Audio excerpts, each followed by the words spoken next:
गरीब पालक पनीर चावल वाली।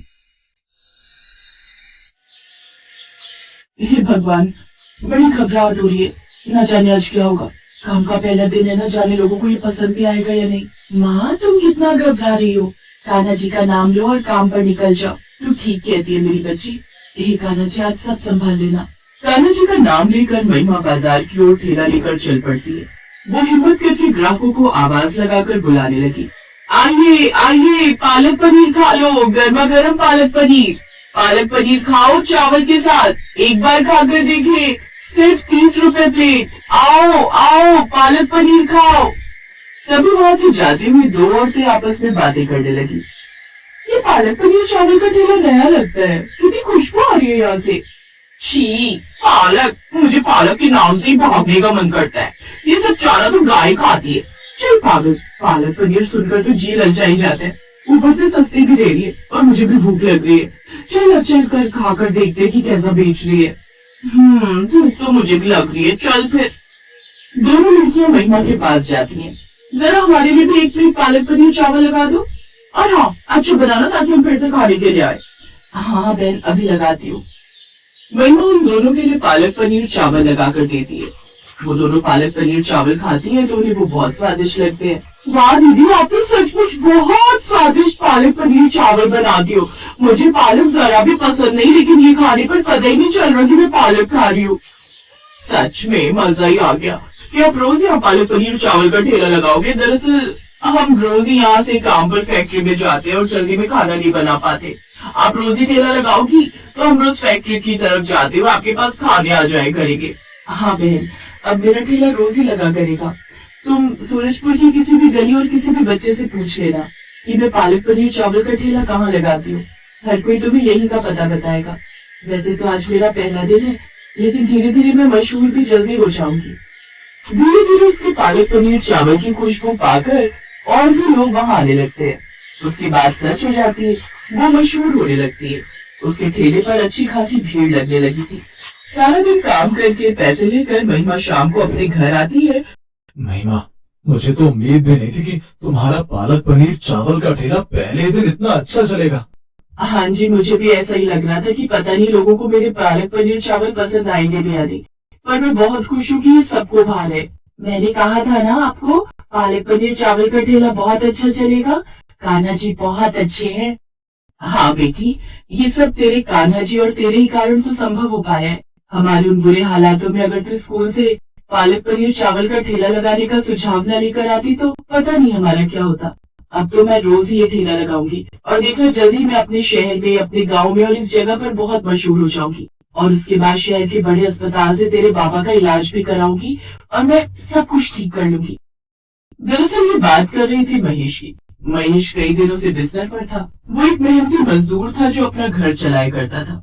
लेकिन कुछ ही समय पहले की बात है, रोज की तरह उस दिन भी महेश मजदूरी करके घर वापस आ रहा होता है तो उसकी बेटी रिया ने कहा, आ गए बाबा आप? मैं कब से आपका इंतजार कर रही थी। आप मेरे लिए खिलौने लाए हो या नहीं? आपने मुझसे वादा किया था कि आज मेरे लिए खिलौने लेकर आओगे। आज मजदूरी के पैसे मिले थे। तेरी माँ ने कुछ सब्जियाँ और दाल लाने के लिए कहा था तो मैं वो ले आया। लेकिन तू चिंता मत कर, मैं कल ही तेरे लिए खिलौने ला दूंगा। बाबा, आप तो रोज ऐसा करते हैं, लेकिन कभी भी मेरे लिए खिलौने लेकर नहीं आते। मेरी सहेली नीतू है ना, उसके बाबा उसके लिए रोज नए नए अच्छे अच्छे खिलौने लाते हैं। खाने की बहुत सारी चीजें लेकर आते हैं। वो मुझसे हमेशा पूछती है कि तेरे बाबा तेरे लिए क्या लेकर आते हैं।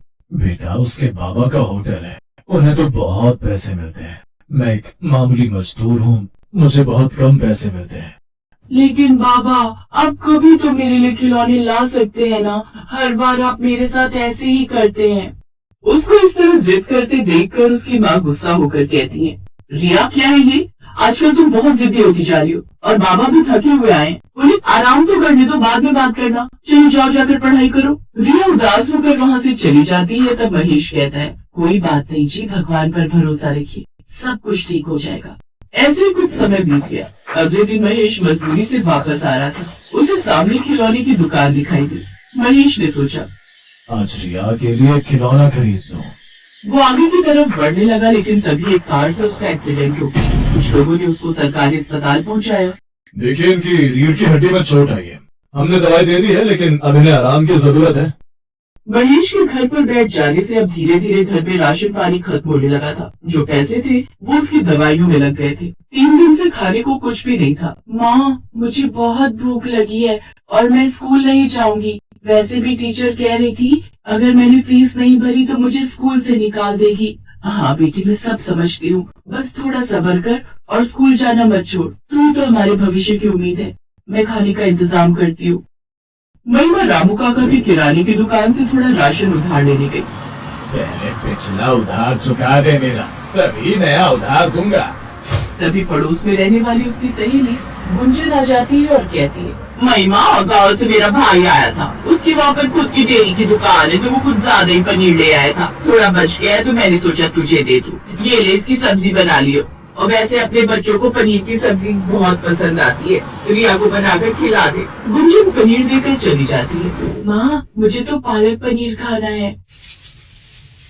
दोनों उसके पालक पनीर और चावल खाकर खुश होते हैं और तारीफ करते हैं। माँ, आपको पता है स्कूल में मेरी फ्रेंड नीतू है, उसके बाबा का होटल है, वो बहुत रुपया कमाते हैं। आप भी पालक पनीर चावल का होटल खोल लो, आपके पालक पनीर और चावल बहुत बिकेंगे। होटल खोलने के लिए बहुत सारे पैसों की जरूरत होती है, लेकिन ठेला चलाने के लिए तो नहीं होती ना। तो तुम भी ठेला चला सकती हो। हाँ, लेकिन इससे पहले मैंने कभी कुछ ऐसा नहीं किया। इस तरह वो अपने पालक पनीर चावल का ठेला लगाती है।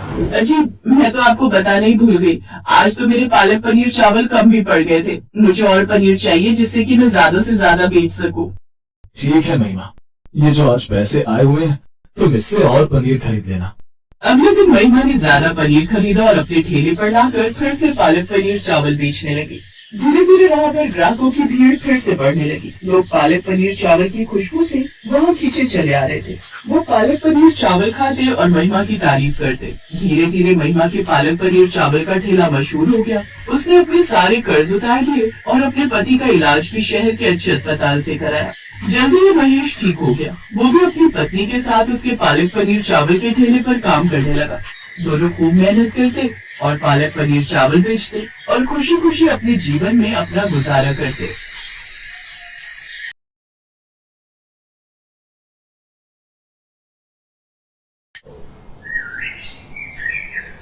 मधुबन नाम का एक गांव था जिसमें बंसी अपने परिवार के साथ एक छोटे से कमरे में किराए पर रहता था। बंसी की मां नीलम, उसकी पत्नी ऋतु और उसके 2 बच्चे, 8 साल की तन्वी और 10 साल का नक्श था।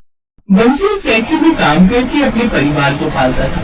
एक दिन बंसी अपने मालिक से कहता है, मालिक, मुझे कुछ पैसे मिल जाएंगे क्या? अभी तेरा महीना नहीं हुआ, महीने पहले पैसे मिलेंगे। चल जाकर काम कर। काम करते नहीं ठीक से, मुंह उठाकर पैसे मांगने आ जाते हैं। मालिक, मुझे अपने कमरे का किराया देना है। मकान मालिक को पैसे नहीं दिए तो वो कमरा खाली करा देगा। तुझे सुनाई नहीं देता क्या? अभी पैसे नहीं है, महीने पर मिलेंगे। मालिक के ऐसा कहने पर बंसी काम करने लगता है और शाम को जब बंसी फैक्ट्री से घर आ रहा होता है, मालिक ने पैसे देने के लिए भी मना कर दिया। अब मैं मकान मालिक के पैसे कहाँ से दूंगा? बंसी ये सब सोच ही रहा होता है कि कभी सामने से एक कार आती है जिससे बंसी का एक्सीडेंट हो जाता है। तभी बंसी की मृत्यु हो जाती है। उसके परिवार को ये बात सुनकर बहुत बड़ा सदमा लगता है। ऐसे ही बंसी को खत्म हुए 2 दिन हो जाते हैं। ऋतु अपनी सास से कहती है, माँ जी, उनको आज गुजरे 2 दिन हो गए। हमारा कोई अब सहारा नहीं है। एक वही तो थे जो पूरे घर को चलाते थे।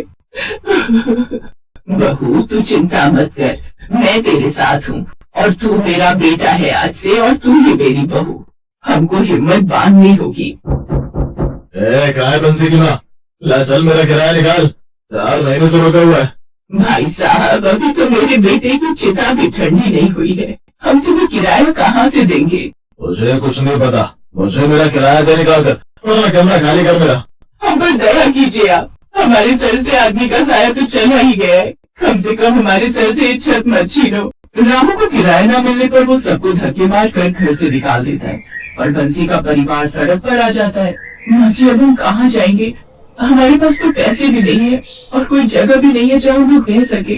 बहू, हम अपने वीरपुर गांव चलेंगे। वहाँ हमारी एक छोटी सी झोपड़ी है, हम उसी में रह लेंगे। सास के कहने पर ऋतु अपने बच्चों को लेकर और अपना जरूरी सामान लेकर वीरपुर गांव आ जाती है और अपने परिवार को लेकर उसमें रहने लगती है। माँ, मुझे बहुत तेज भूख लग रही है, मुझे कुछ खाने के लिए दो ना माँ। तन्वी को भूख से तड़पता देख रितु की आंखें नम हो जाती हैं। हे भगवान, घर में खाने को दाना नहीं और बच्चे भूख से परेशान हैं। तभी रितु खाने की तलाश में बाहर जाती है तो उसको चलते चलते एक खेत दिखाई देता है जिसमें हरा हरा पालक बोआ होता है। रितु उसको देखकर सोच रही होती है, तभी मोहन नाम का एक आदमी वहाँ से गुजर रहा था। अरे बेटी, तुम इतनी गौर से क्या देख रही हो उस बालक को? कुछ नहीं अंकल जी। सुनो तो बेटी, तुम मुझको अपनी दिक्कत बता सकती हो सकता है मैं तुम्हारी मदद कर दूं। रितु मोहन को अपनी सारी बात बताती है और मोहन उसे कुछ पैसे देता है। वो पालक का खेत भी मोहन का ही था। बेटी, तुम ये कुछ पैसे रख लो और जितना मन करे जब भी जरूरत पड़े तुम मेरे खेत से पालक तोड़ कर ले जाना। आपका बहुत बहुत शुक्रिया अंकल, जो आपने हमारी बुरे वक्त में मदद की। रितु खेत से पालक तोड़ कर ले आई और पैसे से घर का सामान लेकर अपनी झोपड़ी में आ जाती है। माँ, आप अभी भी हमारे लिए कुछ खाने के लिए नहीं लेकर आई हो? बेटा तुम चिंता मत करो, मैं अभी बस 10 मिनट में खाना बना कर लाती हूँ। रितु रसोई में जाती है और आलू पालक और रोटी बनाती है और सबके लिए खाना परोसती है। माँ, आपने तो बहुत अच्छी सब्जी बनाई है। सब लोग खाना खा लेते हैं और रात को सो जाते हैं और अगली सुबह रितु काम की तलाश में निकल जाती है और उसे एक रेस्टोरेंट में काम मिल जाता है। फिर वो रेस्टोरेंट में काम करने लगती है। ऐसे धीरे धीरे समय बीत जाता है और एक दिन रितु काम से घर आ रही थी तो उसकी टक्कर बाइक से हो जाती है, जिसकी वजह से रितु काम पर नहीं जा पाती थी। फिर 2 दिन बाद, माँ जी अब मेरा पैर ठीक लग रहा है, थोड़ा थोड़ा चल भी पा रही हूँ, मुझे अब काम पर जाना होगा। रितु पैर से धीरे धीरे चलती हुई अपने काम पर आती है। सुनो रितु, अब तुम यहाँ काम नहीं कर सकती। मैंने तुम्हारी जगह कोई नया लड़का रख लिया है और ये लो तुम्हारे पैसे जितने दिन तुमने काम किया था। रितु मुंह लटका कर अपने घर वापस आ जाती है और सारी बातें अपनी सास को बताती है। फिर रितु को जो मालिक ने पैसे दिए थे उसको अपनी सास को देते हुए बोली, माँ, इन पैसों से घर का सामान ले आना, फिर मैं खाना बना लूंगी। ठीक है बहू। सास दुकान पर जाती है और घर का सामान ले आती है। फिर रितु सबके लिए दाल चावल बनाती है। थोड़ी देर बाद सबको खाने के लिए परोसती है। तभी तन्वी कहती है, माँ, आपने सिर्फ दाल चावल बनाए हैं, मुझे तो दाल चावल खाने का बिल्कुल मन नहीं है, मुझे कुछ तो अच्छा बनाकर खिला दिया करो। बेटा तुम अभी यही खा लो, मैं शाम को तुम्हारे लिए कुछ अच्छा सा बना दूंगी। तन्वी दाल चावल खा लेती है। फिर रितु शाम को खाना बनाने के लिए सोचने लगती है कि आखिर वो तन्वी के लिए कुछ अच्छा क्या बनाए। तभी रितु को याद आती है, अरे क्यों ना आज मैं पालक पत्ते के चाट बना दूं जो मैंने रेस्टोरेंट में सीखी थी। जल्दी से बना देती हूँ, मेरे बच्चे भी आज खुश हो जाएंगे। रितु जल्दी से पास के खेत में से पालक तोड़ कर लाती है और आकर पालक के पकौड़े बनाकर उनके ऊपर थोड़ी सी दही डाली और हरी चटनी बनाकर डाल दी। कुछ मसाले डालकर पालक पत्ता चाट तैयार कर दी। माँ, जल्दी से दो ना टेस्टी टेस्टी जो आप बना रहे हो। हाँ बाबा, लाई अभी। तभी अंदर से रितु पालक पत्ता चाट बनाकर लाती है। माँ जी और बच्चों, पालक पत्ता चाट खाकर बताओ कि कैसी बनी है। सब लोग पालक पत्ता चाट बहुत शौक से खाते। सच में बहू, पालक पत्ता चाट बहुत लाजवाब बन रही है, पर ये तो बताओ तुमने ये सीखी कहाँ? माँ जी, जब मैं रेस्टोरेंट में काम करती थी ना, बस वहीं पर सीखी थी। माँ, तो हमें आप रोज पालक पत्ता चाट ही बनाकर खिलाना। ये बात सुनकर तभी सास सोचकर बोली, बहू, तुम्हारी अभी पैर में भी दिक्कत है जिससे तुम बाहर अंदर जाने में भी दिक्कत होगी।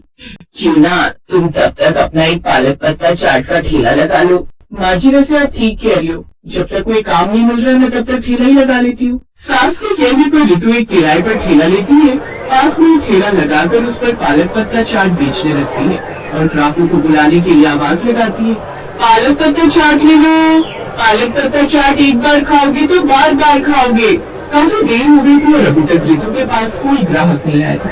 ये सब कुछ देखकर रितु निराश होने लगती है। काफी इंतजार करने के बाद एक ग्राहक रितु के ठेले पर आता है और बोलता है, अरे बहन, ये पालक पत्ता चाट कैसी होती है? लो मुझे भी जरा पालक पत्ता चाट खिलाओ।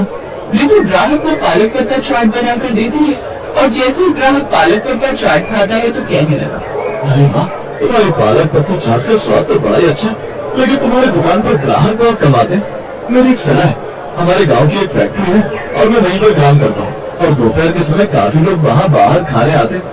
अगर तुम ये पालक पत्ता चाट का ठेला वहाँ पर लगाओगी तो तुम्हें वहाँ बहुत सारे ग्राहक मिल जाएंगे। रितु ग्राहक के कहने पर अपना ठेला फैक्ट्री के आगे लगा लेती है और दोपहर के समय जब फैक्ट्री का लंच होता है तो रितु के ठेले पर भीड़ लगनी शुरू हो जाती है और अब खूब कमाई करने लगती है। अब वो सब लोग खुशी खुशी रहने लगते।